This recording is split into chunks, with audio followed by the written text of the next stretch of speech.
Hello. How are we all doing today? So I am getting ready for self-healing today with Valentine's Day. Now Valentine's Day origins go back super duper far to Roman times when maidens would put their names into a goblet, so to speak, and gentlemen would pull the names out and you would go fornicate for the evening and sometimes longer than that.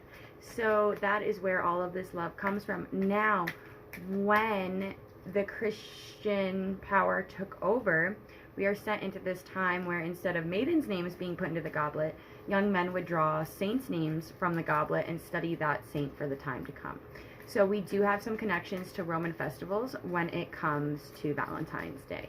Now, Saint Valentine's Day and his kind of story is about how when the time came for young men to go to war, he actually married them so they would not have to in love. So he spread love, and that's where Valentine's Day comes from as well, pertaining to the saint. So we are reading cards right now for this day, and we've had 3 cards come up already, and I'm just going to share those with you. So the first card was prosperity.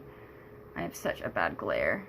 Is prosperity right here. So you see a number of different symbols in this aspect. You see this 3 swirl, which represents, you know, divinity, enlightenment, change, rebirth coming through, and that's a symbol that is associated with the power of 3.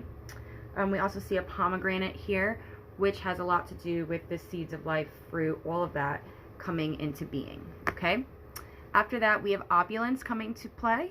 Now, opulence has a lot to do with creating luxury and a sense of happiness in everything you do, in all the little things. So whether it be cleaning your house, you know, adding luxury to that, adding happiness to that.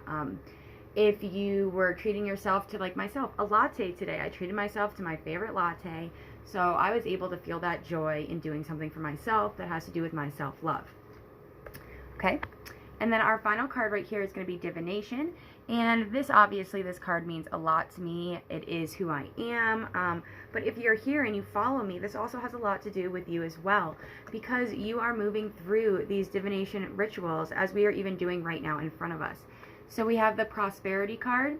And that has a lot to do with love, too. Love vibrates at the highest frequency. So if we're embodying that, we can bring about opulence in everyday situations, in everything that we do. All we have to do is switch our perspective, have that prosperous aspect in our perspective, and switch it and bring opulence into everything that we do. Followed by the divination card, which is like magic. It is about, you know, conspiring, amplifying the forces around you and the forces within to bring something magical about. It's about listening to your intuition and coming forward with Mother Earth, Mother Gaia, the gods and goddesses. So we have those 3 cards that are coming from our Celtic spell deck.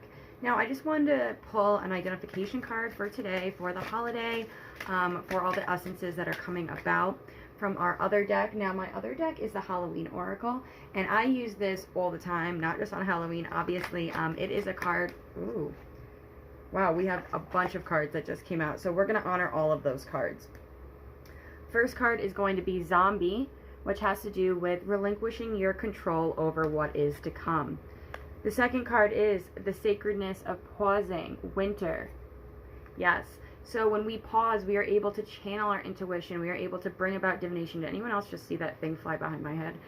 Or was that just in my sight? Then we have Graveyard, meaning getting rid of that unnecessary fear. When we pause, we're able to listen to our intuition. When we give up that control, we are able to come forward and shed our fears. Because the only reason we are fearful is because we have a controlled aspect over what the situation should look like. And then we have the Black Cat, represented upside down, which is fortune meets opportunity. So all of these cards have a lot to do with these cards. We have fortune meeting opportunity when we dismiss control, when we pause and listen to our intuition, and when we dismiss the fear that comes with dismissing the control, we are able to have this Black Cat fortune meeting opportunity. In this spread, we are looking at prosperity, adding happiness and love to our lives to bring about opulence in everyday living because of our high frequency focused on divination. So if we really look at this, these can all feed into each other. From doing divination, from experiencing our connection, we are able to relinquish our control. From there, we are able to pause and think and see the broader aspects of living. From seeing those broader aspects and perspectives, we can get rid of our unnecessary fear, which brings us to fortune meets opportunity and letting all of those things come together and bring about our ultimate rise, our ultimate ascension, our ultimate spirit in a sense, okay? So that is our reading for Valentine's Day. We are going to be doing some self-healing in the Divination Dreamer group. We're going to call upon Aphrodite and Cupid, and we are going to offer them gifts and learn a little bit more about them. So thank you so much for joining me. Remember, Valentine's Day is not just about showing love to everyone else. It is about showing love to your eternal self, your eternal flame, and your divine nature.